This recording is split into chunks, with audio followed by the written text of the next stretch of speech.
दोस्तों कल की वीडियो में जैसा कि मैंने बोला था कि भारत का अगर कोई सबसे अच्छा सहयोगी या मित्र देश है तो वो या तो इजराइल है या फिर रशिया है। इजराइल के ऊपर तो हमने कल बात की थी कि भारत किस तरह से डिफेंस से लेकर हर सेक्टर में अपना सहयोग उससे बढ़ा रहा है और कई ऐतिहासिक समझौते इस बीच हुए हैं। लेकिन दोस्तों अब जो खबर निकल कर आ रही है वो इजराइल से नहीं बल्कि रूस से आ रही है। और दोस्तों अब भारत और रूस के बीच एक मेगा डिफेंस डील होने की संभावना बन रही है और इसको खुद रूसी मीडिया कह रही है। दोस्तों पिछले 4-5 दिन में जो डेवलपमेंट देखने को मिल रही है उससे ऐसा लग रहा है कि भारत अमेरिका से थोड़ा दूर होता हुआ दिखाई दे रहा है और रूस की तरफ भारत का पलड़ा थोड़ा भारी होता हुआ दिख रहा है। और दोस्तों भारत और रूस के बीच इस नजदीकी से चीनी मीडिया में जहां मातम पसरा हुआ है वहीं अमेरिका भी परेशान है। चीन पहले ही भारत और रूस की ब्रह्मोस मिसाइल से परेशान है, वहीं S-400 का तड़का भी रूस ने हाल ही में लगा के चीन की मुसीबत और बढ़ाई है। लेकिन भारत और रूस के बीच होने वाली जिस डिफेंस डील की हम बात करने वाले हैं उससे चीन, पाकिस्तान सहित अमेरिका को भी एक जबरदस्त झटका अवश्य लगेगा। दरअसल दोस्तों रशियन प्रेसिडेंट पुतिन अगले महीने यानी दिसंबर 6 तारीख को एक दिवसीय दौरे पर भारत आ रहे हैं और दोस्तों उनकी इस विजिट के दौरान भारत और रूस के बीच कई पेंडिंग डिफेंस डील होने की बात की गई है,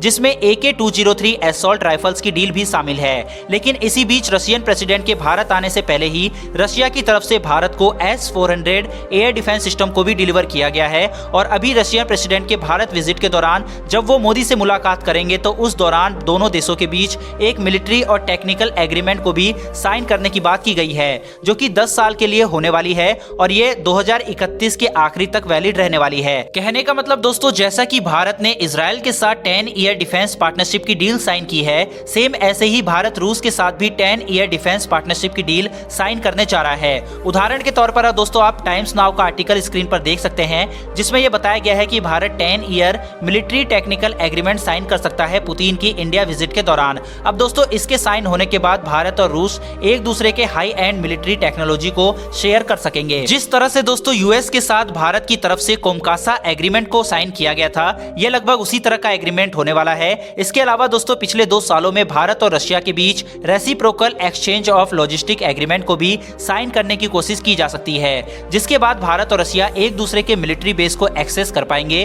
और वहां से लॉजिस्टिक सप्लाई को हासिल कर पाएंगे। तो इस डील को भी इस दौरान ही साइन करने की बात की जा रही है। इसके अलावा दोस्तों जिस डील पर सबकी नजरें टिकी होंगी वो होगी S-500 मिसाइल डिफेंस सिस्टम को लेकर, जो कि हाइपरसोनिक मिसाइलों को भी रोकने में सक्षम होगा। और दोस्तों इसका इशारा रूस की तरफ से किया गया है कि रूस यह सिस्टम को भारत को देने का ऑफर अवश्य करेगा। दोस्तों ये विश्व का पहला ऐसा हथियार है जो हाइपरसोनिक मिसाइलों को भी रोककर उन्हें मार गिरा सकता है।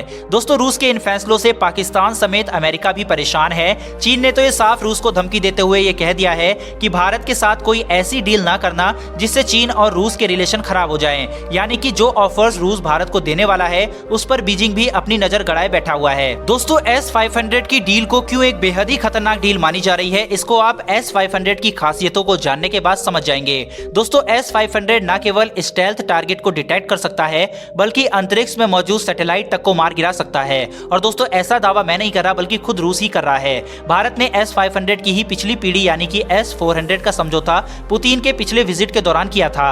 S-500 को रूसी हथियार निर्माता कंपनी अल्माज आंते ने तैयार किया है। इसी ने पहले S-300 और S-400 को भी बनाया था। दुनिया के सबसे एडवांस माने जाने वाले इस सिस्टम को जल्द ही रूस की सेना अपनी सेना में शामिल करेगा, जिसके बाद S-500 को बेचने की तैयारी रूस करेगा, जिसका पहला ग्राहक वो भारत को बनाना चाहेगा। इस S-500 सिस्टम को प्रॉम्प्टी भी कहा जाता है। इसे मध्यम दूरी की बैलिस्टिक मिसाइलों को मार गिराने के उद्देश्य से विकसित किया गया है। इस एंटी एयरक्राफ्ट और एंटी मिसाइल सिस्टम को पूरी तरह से नई पीढ़ी के हथियार के द्वारा रूस में ही विकसित किया गया है और अगर जरूरत पड़े तो ये ICBM यानी कि इंटरकॉन्टिनेंटल बैलिस्टिक मिसाइलों को भी उनके उड़ान के अंतिम चरण में मार गिरा सकता है। यह हाइपरसोनिक विमान और मानव रहित वाहनों को नष्ट करने की भी क्षमता रखता है। अब दोस्तों आप खुद ही सोच सकते हैं कि ये कितना एडवांस हथियार होने वाला है। इसके अलावा रूस की नजर भारत से न्यूक्लियर पावर प्लांट की डील पर भी होगी और ये अरबों की डील हो सकती है। भारत ने अमेरिका से 2019 में ही 6 न्यूक्लियर पावर प्लांट की डील की थी। इसके तहत अमेरिका 6 न्यूक्लियर पावर प्लांट का कंस्ट्रक्शन भारत में करेगा। भारत को और भी न्यूक्लियर पावर प्लांट का समझौता करना है, इसलिए पुतिन की नजर इस पर भी होगी। अब दोस्तों देखना होगा 6 तारीख को कौन कौन सी डील भारत और रशिया के बीच साइन होने वाली है। फिलहाल दोस्तों इस वीडियो में इतना ही, फिर मिलेंगे डिफेंस से जुड़ी ऐसी एक नई वीडियो के साथ। धन्यवाद, जय हिंद।